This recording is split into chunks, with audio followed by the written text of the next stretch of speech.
Welcome to On the Moneyline, a podcast by MMA Play 365. I'm Newsome and I'm back from my honeymoon 2 events later, and I'm back breaking fights down. And what a card to come back to. UFC 286, a pay-per-view in London. Also for the UK gang as well, it is unfortunately going to be a £28 pay-per-view from BT Sport as well, but you know, £20 absolutely nothing. It's an absolutely stacked card, an amazing card. Listen, I can't wait for this card. I can't wait to break it down, and like I said, just to be able to chill out on an afternoon in the UK and watch fights is going to be fantastic. As always though, we're back to normal, so there's going to be a Base AI recap from last weekend's event at UFC Las Vegas, which will be on our YouTube channel. So if you're watching this or listening to this, on any other platform, and you want to check out the Base AI recap, then go to youtube.com/MMA Play 365 and you'll find a Base AI playlist. And with that out of the way, let's get going. We're not going to waste any more time. We're going to start, of course, in the main event of UFC 286 for the welterweight championship. We've got current welterweight champion Leon Edwards versus Kamaru Usman 3. That's right, this is the trilogy, this is the third one. Usman won the first fight, Leon Edwards won the second fight to win the UFC welterweight championship, and now Kamaru Usman gets that instant rematch, which I think, you know, everybody saw coming. Obviously Kamaru Usman, first round was a little bit sketchy, but after that, he was in complete control of the fight, you know, pretty much at all times. You know, he was dominating Leon. I think Leon, I don't know whether it was just a little bit of, I won't say starstruck, but just finally being in that championship fight, because it was well overdue, Leon Edwards fighting for that belt. So the fact he was finally there in front of a massive crowd, I don't know whether the moment just got to him and he didn't perform to the best of his ability during the majority of the fight. I don't know. I kind of feel that there was something. I don't feel that Usman did enough to completely stifle Leon Edwards. I just think Edwards, like I say, I don't know if the moment just got to him, if there was a lot of nerves there, which, you know, you can imagine that being the case.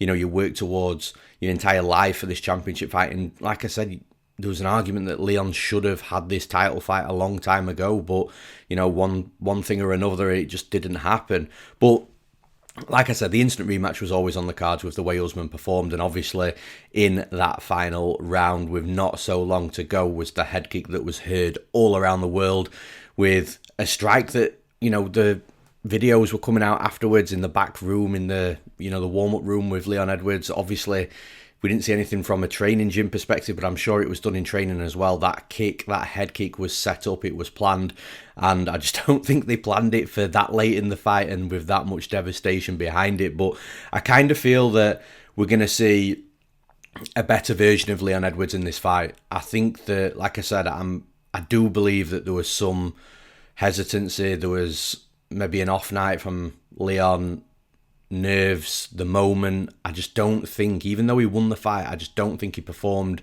to the best of his ability.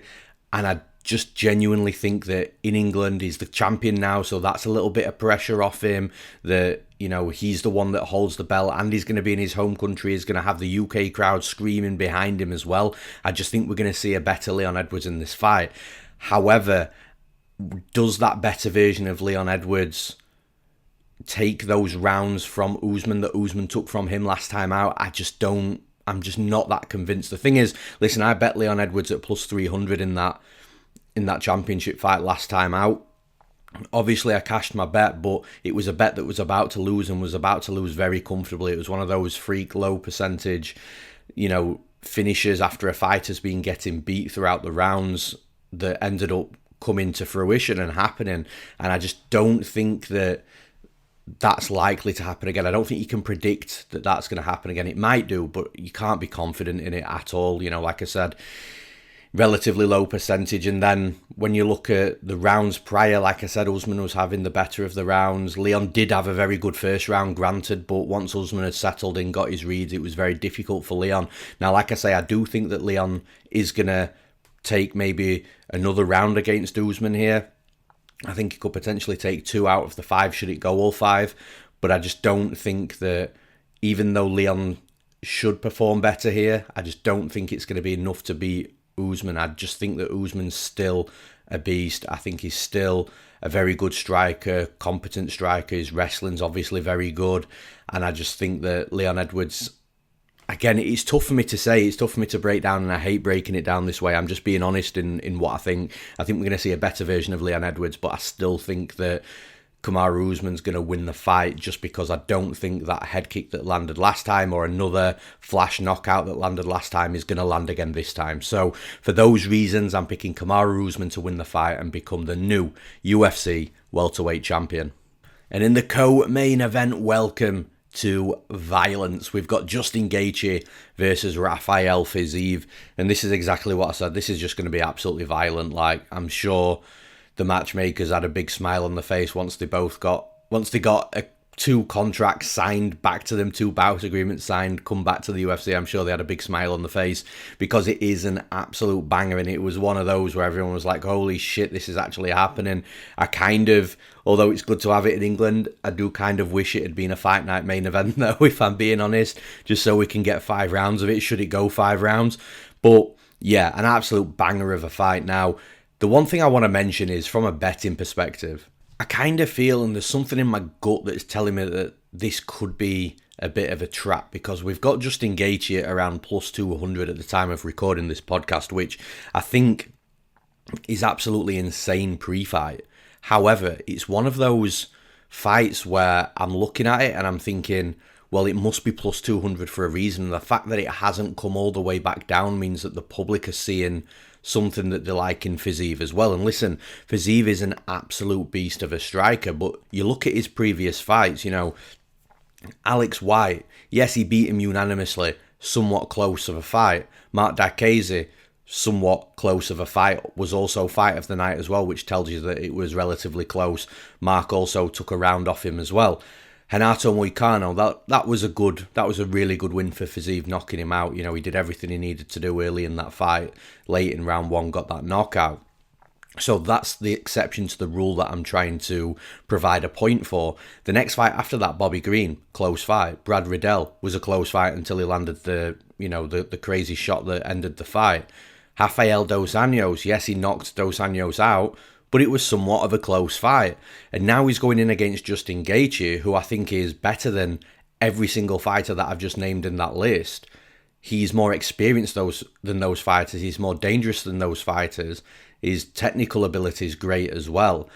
And now we're getting plus 200. Just something's not right at all. And I kind of feel that we've seen this story before, where the rising fighters had a load of close fights, and then it comes to the big fight and he's a big favourite, but then you look back at his fights and think, should he be that big of a favourite considering what I've seen in those previous fights? And then he comes into the fight and looks absolutely dominant and the best he's ever looked, or the best she's ever looked. So I feel like we've seen this story before, but from an analysis perspective, what I am seeing, like I say, I'm seeing a lot of close fights from Fiziev. I do think that from a technical striking aspect, Fiziev is a better technical striker than Justin Gaethje. And from where the fight is won and lost, I think it's going to be won and lost striking. I don't think Justin Gaethje is going to be shooting for takedowns, and Fiziev certainly isn't going to be trying to take Gaethje down. So I think the fight is going to be won and lost on the feet. I think it's going to be a war. It's got to be the favourite for the fight of the night. But the thing is with Justin Gaethje, he's been in there with the best of the best. He's a striker that's dangerous himself, although he doesn't possess the technical qualities that Rafael Fiziev possesses. Justin Gaethje hits hard. He's coached by Trevor Whitman, who's an absolute genius of an MMA coach. He's got hard low kicks, devastating hard low kicks. The only fighter that I've ever seen go low kick for low kick with Edson Barboza and come out on top. So the problem with Gaethje that I've got is maybe the durability factor. I do think that Fiziev's more durable, but if Gaethje comes into this fight and starts getting off on his low kicks and starts immobilizing Fiziev early in this fight, then I think that Fiziev's then going to struggle to move around the cage. I think he's going to struggle to, dodge those kicks that he likes to dodge with the whole Matrix defense. I just think that a lot of, or everything of Fiziev's striking is based on his movement. So if Gaethje can come in there and immobilize him early on, hit some hard low kicks on him, I do think it's going to make the fight easier for Gaethje.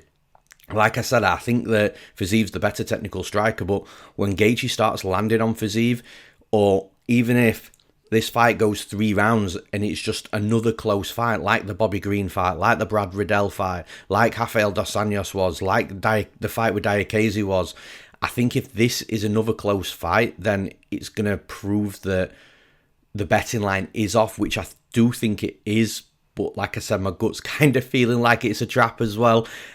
From a fighting perspective, I just think that, look, it's going to be close. I think both fighters are going to land what they need to land. I think that Gaethje, the experience that he's got, the weapons that he's got to be able to shut down Fiziev is a likely outcome. I also think Fiziev just landing that one hard punch and Gaethje's durability being a little bit of a question mark could come into fruition as well. Listen, it's just a very close fight. I think Fiziev could absolutely take this fight to Gaethje, win, and then become the next big thing that we're all looking at. And I've been on Fiziev high for quite a while now as well. However, on the flip side, I also think it's possible for Gaethje's experience, his technical qualities, the game planning from his coach, Trevor Whitman, and being able to implement that in the cage along with the low kicks and the power that he possesses also.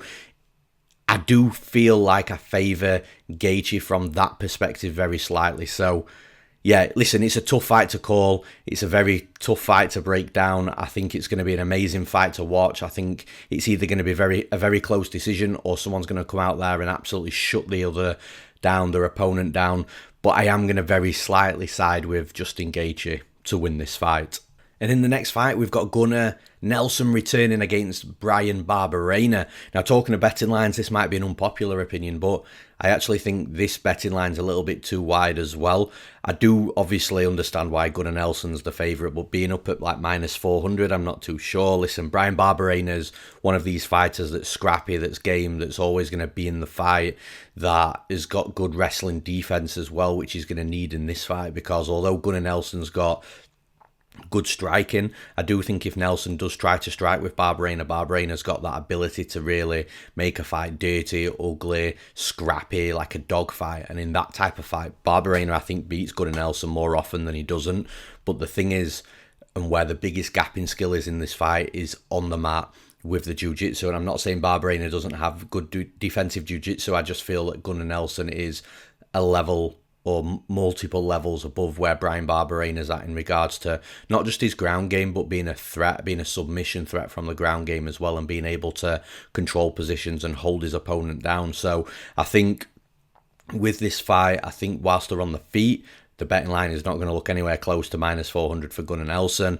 But I think if Gunnar can get the fight down to the mat, then that's where the price tag's going to start showing its worth. But I just think that Gunnar Nelson being able to take Barberena down is just not going to be easy at all. I do think he gets him down at some point in this fight. I don't think Barberena knocks Gunnar Nelson out before there's a takedown. But I just think that Gunnar Nelson might not have the first round that people are expecting. He might just have to feel his way into the fight a little bit. Then that minus 400 on the live betting line will come down a little bit. So I just think that, you know, I could be wrong. Gunnar Nelson might go out there and just slice through him with the wrestling early in round 1 and submit him. But I just think that Barberena, a fresh Barberena, a dry Barberena, is going to be able to stay upright for a little bit longer than some people might expect. But ultimately, I do think Gunnar Nelson's going to get the fight down to the mat at some point. I do think he does his damage.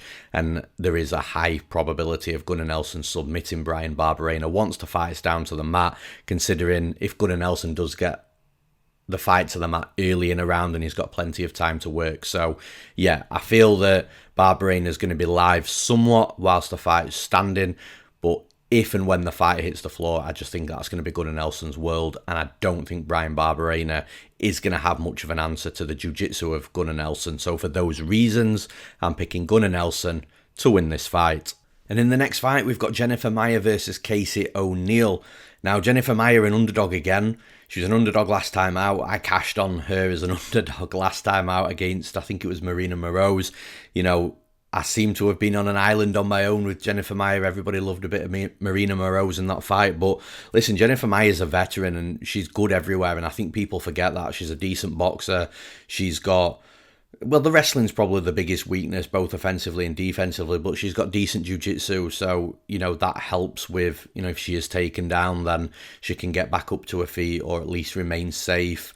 But then if she does have to get a scrappy takedown, she ends up on top. She's got decent topside jiu-jitsu as well.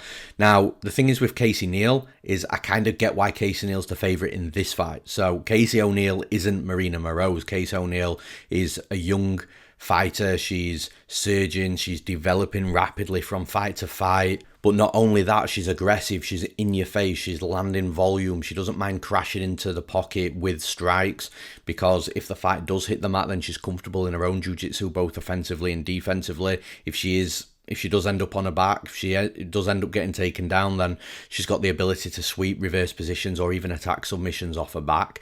Now, I don't think necessarily she wants to be underneath Jennifer Maia, because in my opinion, that's probably where Jennifer Maia is going to be strongest in this fight. But I think striking, I genuinely think Jennifer Maia is the better technical striker, but I think the youthful energy of Casey O'Neill, the speed, the movement is going to be in the favour of O'Neill as well. And I think that's going to make it hard for Jennifer Maia to showcase that she's the better technical striker, just because O'Neill is going to be more mobile. She is going to be, moving around the cage, lateral movement, getting back out into the centre of the cage. And then I also think she can attack her own takedowns, and her wrestling genuinely isn't that bad. And then this is where we get to the issue of Maia. In my opinion, I do think that Maia can be taken down when she's fighting the right opponent that wants to take her down, which I think Casey O'Neill is. And then, although Maia's got good jiu-jitsu, like I've said, and it can help her get back up to her feet, Casey O'Neill does a very good job topside with the grappling, being able to not only control her opponents, but also float lightly on top and block the defensive transitions from her opponents, and therefore put herself in a more advantageous position. Stuff that I've said with other fighters in the past. The first one that comes into my head is Joe Solecki. He does that really well from a grappling perspective. So I think if Casey O'Neill gets on top of Maia, I think Maia's going to struggle. And I think on the feet, even though Maia's the better technical striker, the speed, the movement, and that youthful energy from Casey O'Neill and the aggressive nature, darting in and out of range, being a little bit wild as well, could potentially throw Jennifer Maia striking off also. So like I said, I do understand why Casey O'Neill is the favourite in this fight, and for all the reasons that I've mentioned, I'm picking Casey O'Neill to win this fight. And in the next fight, this is another fun fight. We've got Marvin Vettori versus Roman Dolidze. Now, there's something about these Georgians, man. We saw it last weekend with Merab Dvalishvili, but listen, Roman Dolidze isn't Merab.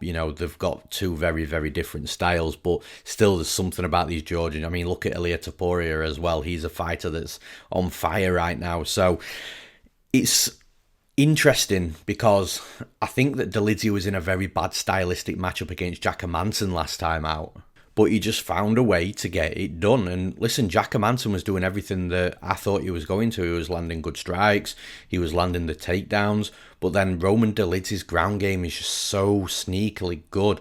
And you go back a fight before that, Filho. So I thought that, I bet Roman Dolidze in that fight, but I thought Filho started off well, but then Roman Dolidze found a way to win the fight. Then you look at Kyle Dorcas before that. Again, I thought this is a little bit of a stylistic issue for Roman Dolidze. And Roman Dolidze goes out there and he beats Kyle Dorcas. This is also coming off a unanimous win against Lerone Starapoli, who, to be fair, isn't with the UFC anymore. But the point I'm trying to make is Dolidze's on some run at the minute where, again, apart from the horse fight where I actually bet Dolidze, a few times I've been a little bit skeptical about him, and he's shown that he belongs. But now he's fighting Marvin Vettori, and I kind of feel like I'm in the same position that I was in against Jackmanson, but just in a bigger way. I think it's a big step up for Dolidze, and where Jackmanson doesn't have bad jiu-jitsu, but I just feel that where Roman Dolidze's had the success with his jiu-jitsu against Jackmanson, against Filho, I just feel that Marvin Vettori's jiu-jitsu is a level above that. Like, I just don't see Roman Dolidze getting away with locking up a knee bar or a heel hook or, some crazy low percentage position where he's trapping a leg and ground and pounding you out because you physically can't move off your stomach. I just don't see those same positions of Marvin Vettori being on his back or being in too much danger with Dolidze. I actually think where Marvin Vettori is probably going to be in most danger with Dolidze is with the knockout power. But then Marvin Vettori is a tough dude. He's not only tough to hit, but when you do hit him, it's going to have to be a baseball bat to put him out. And then when you're looking from Vettori's side, I think Vettori is going to be the better technical striker here. I think he's going to have more volume. I think that he's going to be the slightly better wrestler. I think if the fight hits the mat, if Vettori's the one on his back, I think he's going to be fine and be able to get back up to his feet. But I also think Vettori could take Roman Dolidze down. And Dolidze, with these previous fights and him having success with jiu-jitsu, I think he could end up playing guard a little bit like we have seen him in the past, a number of fights ago now, albeit. And I just feel that Vettori's just going to have advantages everywhere in this fight. I think if Dolidze wins, it's going to be one of those wins where he isn't winning the fight and he does just land that punch, or, you know, he might just rock Vettori and stumble him a little bit and jump on a choke and, you know, club and sub him out. But I just feel that if Dolidze wins this fight, he's not going to win it because he's being dominant and he's controlling the fight and he's really pushing Vettori. I think Vettori, I know he lost against Whittaker, but, you know, it was a good fight against the top of the division, and that's where I see Vettori's skill set being at, mixing it with the guys from the championship to rank number 3. I genuinely think he's one of the division's best fighters. And although Dolidze's got a chance of being there in the future, I think right now, I think Vettori stylistically, with him being a good striker, durable, aggressive, and having this really good jiu-jitsu game himself to be able to stifle the jiu-jitsu of Dolidze, I think that's what's going to cause problems in this fight. So for those reasons, I'm picking Marvin Vettori to win this fight. And in the next fight, we've got the returning Jack Shaw versus Makwan Amirkhani. Makwan Amirkhani seems to always be on these types of events in England. But yeah, I think it's a really bad fight for Amirkhani. I think Jack Shaw has got the beating of him everywhere. I'm not sure there's too much to really break down in this fight from that perspective. Makwan Amirkhani, he's not a bad fighter. He's got decent boxing. He's got decent wrestling. He's got decent jiu-jitsu. He also claims that he can set up his front chokes, his anaconda chokes or dash chokes, whichever one it is. He can set that up from like 10, 11 different positions. So he's clearly a specialist with the front chokes, and that's something Jack Shaw does have to be careful with. But then when I'm looking at Jack Shaw's style, I think he's the better striker. I think he's the more varied striker, the more technical striker. Maybe doesn't have as much sting on his punches as what Amirkhani has, although Amirkhani is not really a huge knockout threat himself, or at least he's not known for being a knockout artist. But I think Jack Shaw's hands are better. I think the way he mixes his kicks in's better as well. His movement's a little bit better, a little bit more fluid. I think his wrestling, both offensively and defensively, is better than Amirkhani. And I think the jiu-jitsu as well. The jiu-jitsu battle could be quite fun in this fight. I will say that. Like, Amirkhani's jiu-jitsu is decent and Jack Shaw's jiu-jitsu is also very, very good. So I think the jiu-jitsu battle could be really fun, but it's one of those jiu-jitsu battles where I feel that if Jack Shaw's on top of Amirkhani, I think Amirkhani is going to struggle and is going to be trying to get back to his knees to see if he can set up one of these Darce or Anaconda chokes. Whereas with Jack Shaw, I just don't think he's going to be he's going to put himself in that position to be choked by the one choke or the couple of different front chokes that Amirkhani sets up. That's Amirkhani's best path to victory, and I feel if Jack Shaw puts himself in that position and gets choked by one of them, I think he'll be devastated, because that's the one thing he just needs to mind his P's and Q's on. But outside of that, I think, like I've already said, I think Jack Shaw's better everywhere, and he's a big favourite in this fight for a reason. I think he gets back in the win column in this fight, so for those reasons, I'm picking Jack Shaw to win this fight. And in the next fight, we finally get the UFC debut of Chris Duncan as he takes on Omar Morales. Now, this fight is going to be fun, and I think it's going to be fun because of Chris Duncan. Chris Duncan is a fighter that is wild, he's aggressive, he'll come into the pocket, he'll eat punches to give punches, he's got power, and ultimately, like I said, he's a complete gamer. You go back and watch his last fight in the Contender Series, Chris Duncan's getting dropped a couple of times. He's wobbled, he's on shaky legs, those stanky legs, and then he just manages to stand up, get some balance, and as his opponent's coming forward at him whilst he's rocked, he just launches a big right hand and knocks his opponent out cold, falls on top of him, and finishes him. This is what we're dealing with Chris Duncan. He's such an entertaining fighter. If you've never seen him fight, he's going to be a fan favourite. You'll love him after this event, I think, as well. And like I said, he's just a fighter that's just super entertaining. I also like the fact he's gone over to American Top Team as well to get some working over there. Although it's a little bit strange that the fight's in the UK and he's gone outside of the UK to come back to the UK.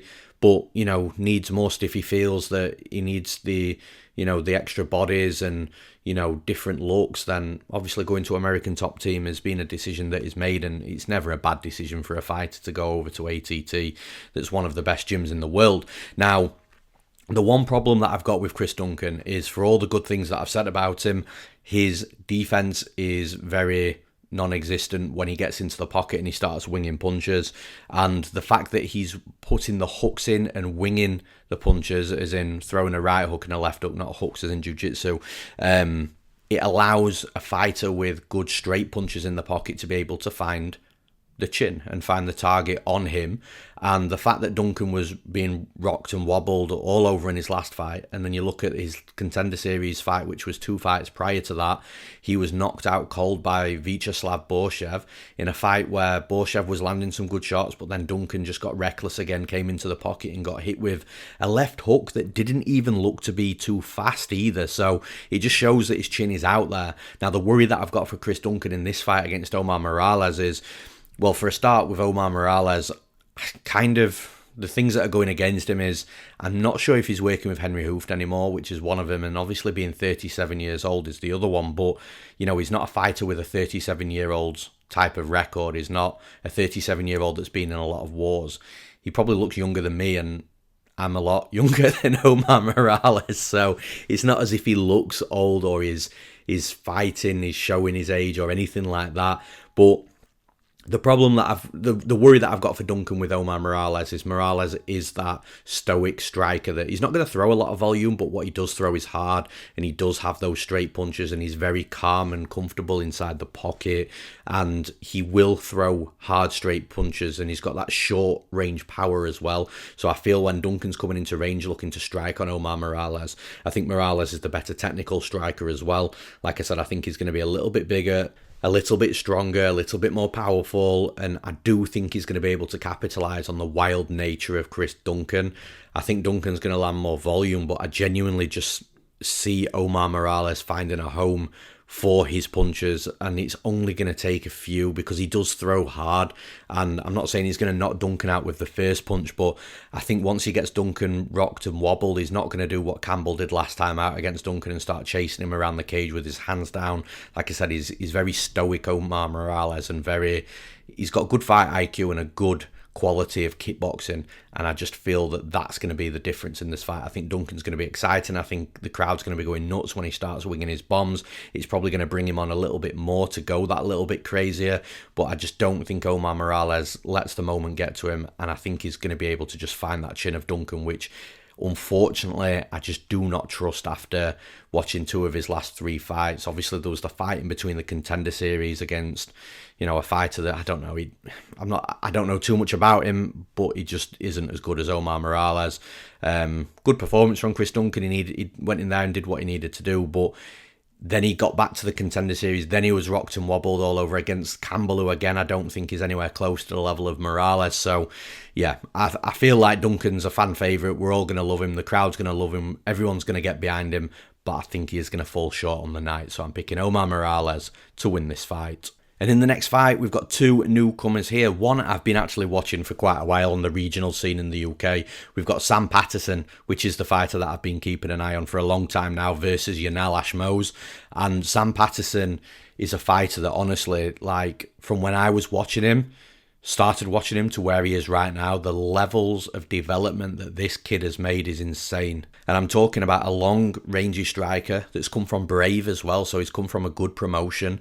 And not only has he come from Brave, but Brave also has a lot of very strong and heavy wrestlers on the roster, and Sam Patterson's been that type of tall, long, rangy striker where the wrestlers can't strike with him, so they've had to wrestle with him, and Sam Patterson's had to deal with takedowns, but he's also got back up to his feet, and then he's landing these short elbows and knees inside the clinch, and the wrestlers are getting a little bit tired from trying to take him down, and then him getting back up and then reshooting, and Patterson's just being a real breath of fresh air, and I think he's going to do very well in the UFC. I think they've matched him up well in this fight.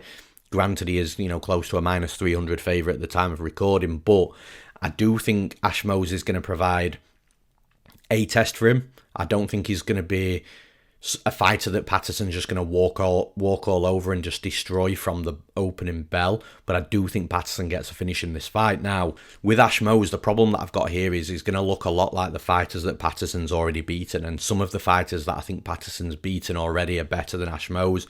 And that's where I've got the issue with picking anything other than a Sam Patterson winning this fight. Now, of course, 4-ounce gloves.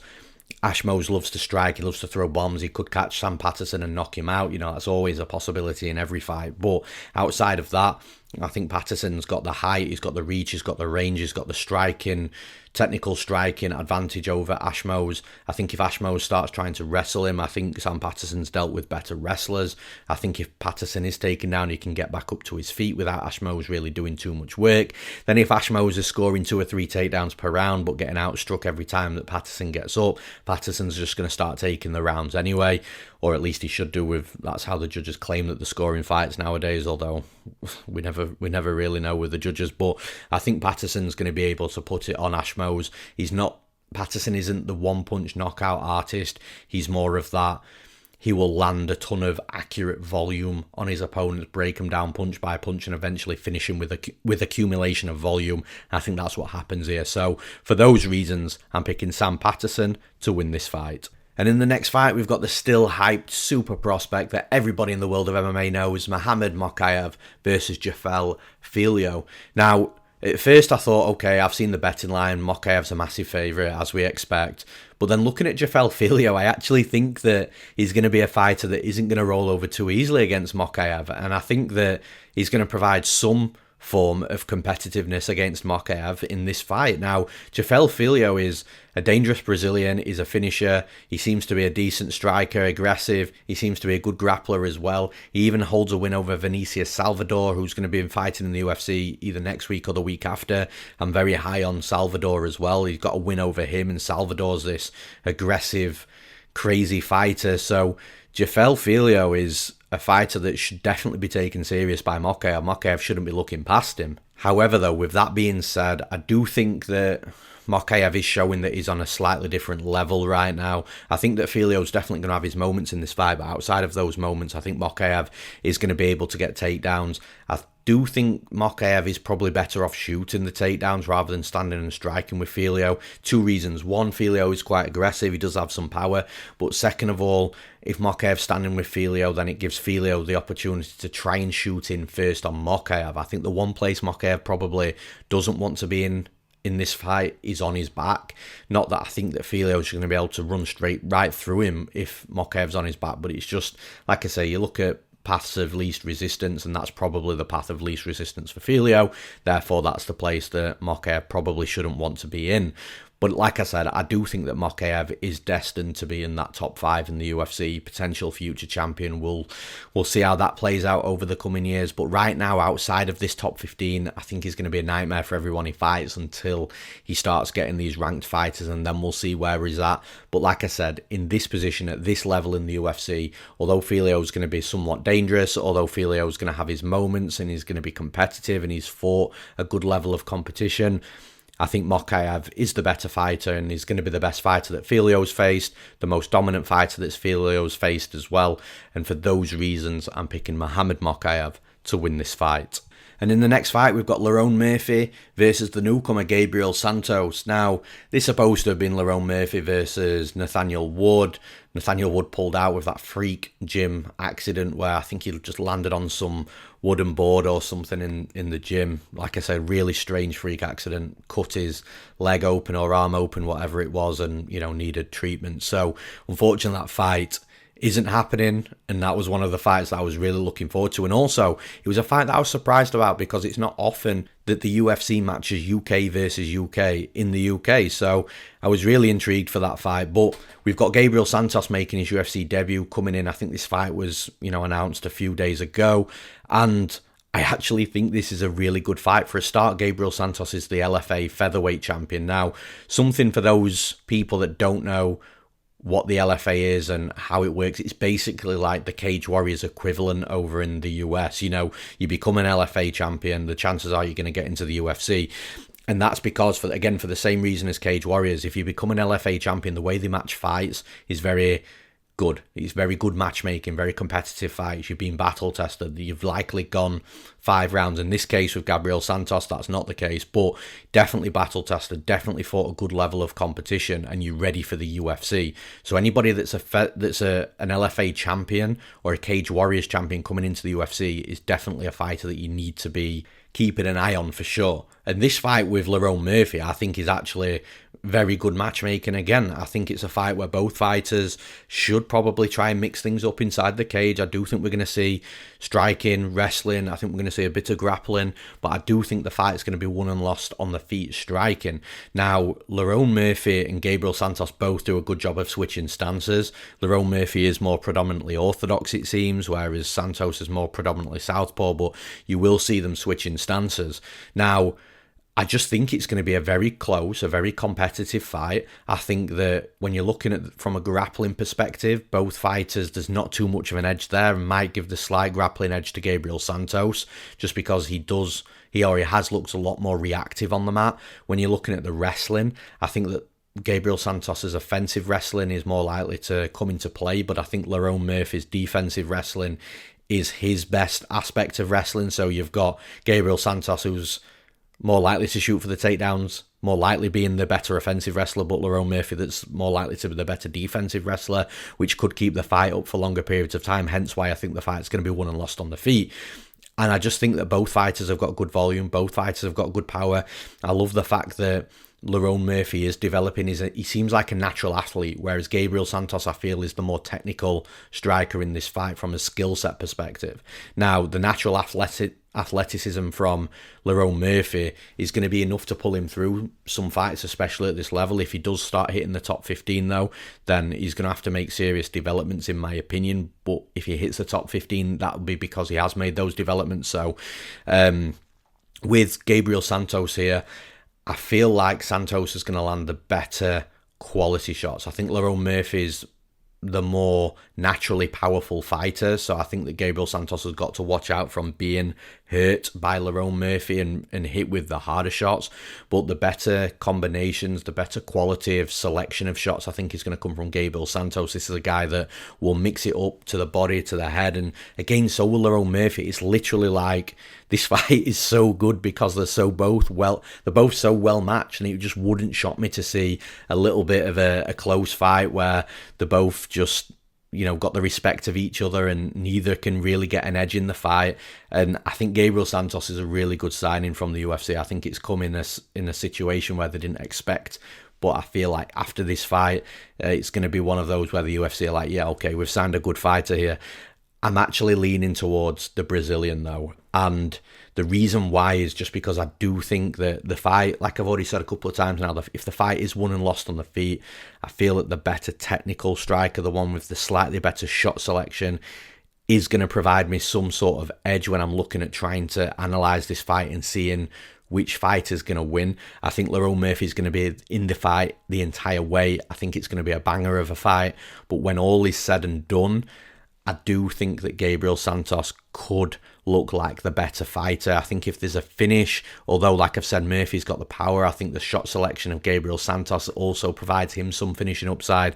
And if it goes to a decision, obviously there's going to be the UK crowd getting behind everything that Lerone Murphy does, so that could be a little bit hit and miss. But from a shot selection perspective, from landing the good strikes, landing some powerful strikes and being aggressive, I think that's going to be on the side of Gabriel Santos. So for those reasons, I'm picking Gabriel Santos to win this fight. And next up, making his UFC debut, we've got Christian Leroy Duncan versus Dusko Todorovic. Technically the second Chris Duncan that we've got on this card. But listen, I've just been talking about an LFA champion and how it compares to Cage Warriors champions. Christian Leroy Duncan is a former Cage Warriors champion coming into the UFC, and therefore it has to be respected. You have to keep your eye on him. Now, I do think that Christian Leroy Duncan's got a level of development to be made. I don't think he's a bad fighter, but I think he's a fighter that's been getting away a little bit with, again, athleticism, like I said with Lerone Murphy, but not only athleticism, but just finding that fight-ending power, whether that be a spin back fist, whether that be a fighter trying to wear Duncan down, but then wearing himself down, and then Duncan come back and finish the fight. Duncan's just has natural raw power, and that's what's got him through his last few fights, in my opinion. He does have some technical aspects to his game, though, for sure. His movement's really good. He's got an educated jab. He'll slide in and out of range really well. Now, with Dusko Todorovic, I actually think Dusko's got the style of fighter, or the style of fighting, shall I say, that's there to be able to beat somebody like Christian Leroy Duncan. And we saw that in Duncan's title fight where he actually won the belt in Cage Warriors. He was getting grinded on. He got taken down a couple of times. He doesn't have a bad get-up game, but what Dusko Todorovic does really well is this Greco-Roman type of wrestling where the upper body wrestling, pinning against the cage, chest to chest, just making the fight dirty, ugly and grinding. And Christian Leroy Duncan got stuck in that position a few times, again in that title fight where he won the belt in Cage Warriors, and I just feel that Todorovic has got that exact same style where he won't overly look for takedowns, but he will look to pin you up against their cage using the upper body strength. And whether he's going to be the stronger fighter against Duncan, I'm not sure. If Todorovic is the stronger fighter, then he's going to have some success doing that. However, the one problem that I've got with Dusko Todorovic, and I've said this for so long now, is this chin issue. Keeps his chin up in the air, is super hittable. He relies on defensive movement rather than just putting his hands up and blocking what's coming at him. And I think Christian Leroy Duncan's going to have some really worrying early moments where we're thinking, yeah, Dusko Todorovic has got this fight, but then I feel like Duncan's just going to land something when Todorovic is a little bit tired. Duncan's let Todorovic try to wear him out and therefore wore himself out like we've seen before, and I think Duncan's just going to land one of these big, explosive, powerful punches on the open chin of Dusko Todorovic and knock him out. So I kind of feel Todorovic has got the stylistic edge and advantage in this fight, but Duncan's got that natural athleticism and the power against a fighter that really doesn't cover up and that does have durability and defensive striking issues. So for those reasons, I'm picking Christian Leroy Duncan to win this fight. And in the next fight, we see the return of Jake Hadley versus Malcolm Gordon. Now, props to Malcolm Gordon. He had some moments against Muhammad Mokaev in his last fight, which not many fighters can say that they've had some really good moments against Mokaev, just because Mokaev's that good. Now, the problem for Gordon, though, is in between those moments in the middle of the fight, he was getting beat comfortably at the start and obviously got finished at the end. But he had some moments nonetheless. However, I don't think that Jake Hadley is the type of fighter that's going to give those same moments to Malcolm Gordon. Now, I'm not saying that Jake Hadley is better than Mokaev, but what I'm saying is I feel like Jake Hadley's jiu-jitsu is definitely more refined than Mokaev's. I think that he's going to be much safer. I think his scrambling is going to be much better. So what I mean by this is, you look at when Alan Nascimento was all over Jake Hadley. Jake Hadley was still remaining somewhat competitive until he was actually pinned down. Whereas I think if Malcolm Gordon was on top of Jake Hadley like he was on top of Mokaev, I think that Jake Hadley would have got out some of these positions or wouldn't have got in some of those bad positions. And I think that, like I said, Hadley's just a bit more of a better scrambler on the mat, and I think he's more secure, is what I'm trying to say. Now, Hadley's striking is also really good as well. I think it's going to be a bit of a wild fight, this. I think definitely there's going to be a lot of scrambles, a lot of good moments, but I kind of feel like unless Jake Hadley's fighting a significantly better grappler than himself, like an Alan Nascimento, he's going to have a magnet for top control. He's got good submissions off his back as well. I feel like the fight is probably going to be won and lost with what happens on the mat, unless Jake Hadley comes out there and starts lighting Malcolm Gordon up on the feet, and then if Gordon can't take him down and Hadley wants to keep the fight standing to score the big knockout, I'm kind of leaning to Jake Hadley's better in this fight wherever it goes. I think he's going to be the better striker. I think he's got the finishing upside on the feet. I think he's going to be the better wrestler, both offensively and defensively. I think he's going to be the better grappler as well, so he's got an upside with finishing on the mat. Also, if it goes to a decision, then he's more likely to be dominant across the 3 rounds. So, yeah, for those reasons, I'm picking Jake Hadley to win this fight. And in the next fight, we've got Joanne Wood versus Luana Carolina. Now, for some reason, I thought Joanne Wood had been cut from the UFC. Don't know where that's come from, where I've thought or dreamt of that. I just thought she had, so I was a little bit surprised when I saw the fight announced for UFC 286 in London. But listen, Joanne Wood's been around for a long time now, and it's a bit of a strange fight, really, because Luana Carolina is a fighter that is, in my opinion, from a skill set perspective, is not close to where Joanne Wood's at. I think Joanne Wood's not only fought the better level of competition, she's been around the top of the division for years, and she's just a better quality fighter wherever the fight goes. I mean, both fighters predominantly are strikers, but I think Joanne Wood's got the better wrestling and grappling as well, should the fight go into the world on the mat. But what's interesting is Joanne Wood has only won one of the last 5 fights. That's dating back to 2020, so that's over 3 years. Now, that one win has come over Jessica Ai, which, you know, it is what it is.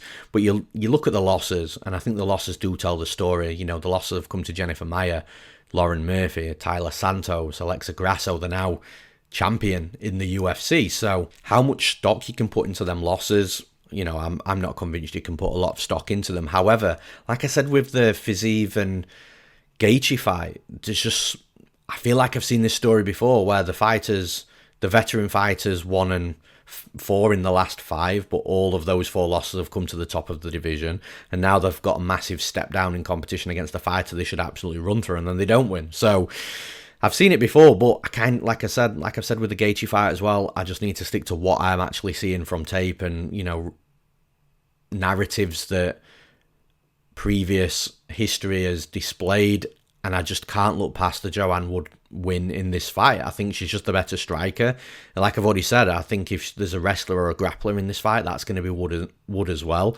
I just don't think Luana Carolina, who, to be fair to her, has made improvements to what myself and a lot of other people thought that, you know, we thought that the ceiling was relatively low, and I'm not saying the ceiling's relatively high now, but she's definitely improved and developed much more than what I thought she was going to. But I just think that she's hit a step up in competition here against a Joanne Wood that I do think is going to be motivated. I do think she's going to be looking at her last couple of fights, Grasso and Santos, and think, well, the rest of the division loses to these fighters as well. So for those reasons, being Joanne Wood, I think, is going to land more volume, have more technical ability with her skill set, and be the more likely fighter to mix things up should she need to. With the wrestling and grappling, I'm picking Joanne Wood to win this fight. And in the next fight, not sure why this fight is so low down on the card, if I'm being honest, but we've got Jai Herbert versus Ludovic Klein. Now, it's an interesting fight to analyse, and I kind of feel that what a lot of people are going to remember of Jai Herbert's UFC career so far is actually all the negatives. Oh, he got knocked out badly against Francisco Trinaldo, the fight where I think that led to Dan Hardy's being sacked from the UFC. Then you've got Renato Moicano, he was completely outmatched, submitted in round 2. Then you've got Ilia Topuria, knocked out cold again. So I think a lot of people are going to be looking at Herbert and thinking, well, he's just getting finished, and he's only 2 wins in the UFC are karma-worthy, a good knockout nonetheless, but karma-worthy no longer with the UFC, and Kyle Nelson, not regarded as a fighter that is got a high ceiling in the UFC, is just one of these gritty, rugged fighters that the UFC will keep around to provide tests for the up-and-coming fighters. Although Kyle Nelson did get a draw against Duo Choi last time out, with the Korean Superboy, you know, supposed to be that, you know, that next best thing, or was that next best thing, I should say. But I feel that, yeah, that's going to be the narrative. Jai Herbert gets knocked out, gets finished, and has only beaten 2 fighters that aren't massively UFC caliber fighters, and I think that'd be a little bit unfair. I don't think that... Listen, the chin is something that's got to be discussed, because Francisco Trinaldo did knock him out badly. Ilia Topuria did knock him out badly. Now, the thing that I've got with that is I don't feel that being knocked out by Trinaldo and Topuria is something that you've got to be concerned about. What is concerning is how he was knocked out against both of those. They were both really bad knockouts, and has it had some long-lasting effects? We don't know. Kyle Nelson did hit him with some hard shots, and Kyle Nelson's not a small dude, by the way, so, you know, when he hits you, he's going to hit you hard, and Herbert didn't look rocked, wobbled, or even fazed by anything that Kyle Nelson threw, so maybe that's a good indication that there's no durability issues there for Herbert. It was just that 2 guys that have knocked plenty of fighters out before, he just got caught on the opposite end of one of those punches. Now, this fight with Ludovic Klein, the reason why I'm talking about this is because Klein, he doesn't, or he's not known for that one-punch knockout power, but he has got power in the punches. We saw it last time out. He dropped Mason Jones. Mason Jones is a tough fighter as well, so the fact that he dropped him was definitely something that, you know, raised my eyebrows. Now, where Ludovic Klein normally gets his knockouts is with his patented left head kick. So he's a southpaw fighter. He'll throw the 1-2, hide the kick behind the 2, and then land the head kick and knock his opponents out when it lands clean. Now, the thing is with Jai Herbert, he's going to be taller, he's going to be longer, he's going to be faster than Klein from a striking and movement perspective, and the fact that he moves very well as well. I'm just not sure that Klein lands that patented left head kick at a high percentage clip. I think it's a possibility, but I just don't think he lands it more often than not if he was to fight Jai Herbert 10 times, for example. So I think that where Klein's going to have the advantage in this fight, should he win, is going to be trying to hit him with that straight left down the middle and trying to knock him out. I think it's going to be the punch that, if Jai Herbert gets beat via knockout, I think it's going to be the punch and not the regular, usual head kick. But the thing is here, we're only focusing on one outcome. We're only focusing right now on Klein winning via knockout. I don't think that's a massive high percentage likelihood either, if I'm being honest, because, like I said, I think Jai Herbert is a very good striker. He's very tall, very long, very rangy. He uses his movement really well. He's got good movement. Look at what he did to Topuria. The thing people are going to remember is Topuria's brutal knockout. Look at what he did to Topuria in that first round. He was putting the pressure on him. He was landing on him. It's the first fight that I've seen in the UFC where Topuria's really been on the back foot in a big way. Then he knocked Topuria down, almost knocked him out. And I promise you, if that was any other fighter rather than the tough Georgian of Ilia Topuria, Jai Herbert would have won via knockout that night. I just think Jai Herbert's still a good fighter. I think if Klein tries to take Herbert down, possibility, but Herbert's long, got that long frame, going to be tough to take him down. If he does take him down, I know that Herbert's got good jiu-jitsu. So I do think that it becomes a point where I'm asking myself questions. Is Klein going to outland Jai Herbert? Is Klein going to take Jai Herbert down regularly? And if he does take him down, is he going to keep him down? I think the answer to those questions is not no, but unlikely. I do think if there's a finishing upside, it might just go to Klein just because of what I've seen previously from Herbert. But again, I'm making the assumption that Herbert's chin's gone when I actually don't know that at all. And I actually don't think that Herbert's chin has gone. I just feel that if you're thinking that Klein lands the KO, then it's probably because of that. Listen, I think it's a good fight for Jai Herbert. I think he's going to do enough in this fight. He's going to have the crowd behind him. He can play it safe if he needs to, get Ludovic Klein chasing him. I don't think Ludovic Klein's this killer that some people thought he was coming into the UFC, especially after the Shane Young knockout. So with everything put into perspective and put into the mix, I am going to side slightly with Jai Herbert to win this fight. And finally, the last fight to break down of this episode of the podcast for UFC 286, we've got Veronica Hardy versus Juliana Miller. Now, Veronica Hardy, for those that don't know, that's Veronica Macedo, married Dan Hardy, now Veronica Hardy. Not too difficult to understand. But from breaking this fight down, look, Juliana Miller's a big favourite. And I was a little bit surprised that we've got a massive favourite in this type of fight because Juliana Miller, she's only 3-1. She's had one fight in the UFC. She's not massively experienced. Whereas Veronica Hardy, 6-4-1, definitely got more UFC experience. But looking into the fight, I think that Juliana Miller's going to be the better fighter in this fight, just plain and simply. Like, you look at Veronica Hardy, she's lost to Ashley Evans-Smith, Andrea Lee, Gillian Robertson, Bea Malecki. Now, Andrea Lee and Gillian Robertson aren't, terrible losses. Both are good fighters, but losing against Ashley Evans-Smith and Bea Malecki, and losing decisively as well, she was finished by Evans-Smith. She lost a unanimous decision to Bea Malecki, and now she's coming up against Juliana Miller, who I think is another dangerous fighter that seems to be good everywhere. Striking, Juliana Miller's striking's not so clean, but again, judges don't score technique, they score aggressiveness and intent and strikes landed, and that's what Juliana Miller does. But then once she hits the mat, Juliana Miller is very good. Now, the one win in the UFC that you could argue for Veronica Hardy in this fight is the fact that she submitted Pauliana Viana with an armbar. But again, it was a low percentage submission, sort of caught in transition against the jiu-jitsu black belt in Viana, which, again, it's very rare you see the black belt caught by the lesser jiu-jitsu player, but that's what happened in that fight. Does that happen? How many times does that happen if those two women fight each other 10 times? I don't think it happens again.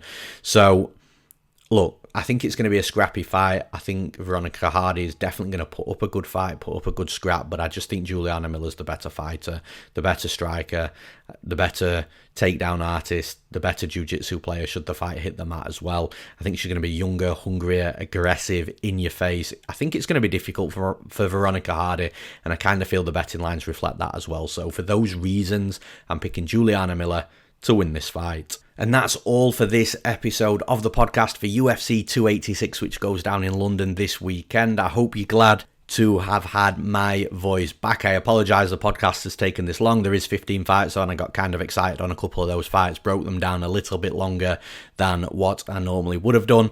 But again, listen, I appreciate all the support. If you're listening to this on YouTube, you want to leave a comment, you want to tell me who you've bet on. I hope you cash from the bookies, by the way. And if you want to tell me where you disagree with me, that's fine. We can have that conversation. It is myself that replies to the YouTube comments. If you're listening to this on one of the podcast platforms, then thank you. If you can leave a like, a comment, or share it on your social media, that really helps us as well. So enjoy UFC 286. It's a phenomenal card. It's a trilogy in the title fight as well. I'm Newsome. Thank you for listening, and we'll be back again next week.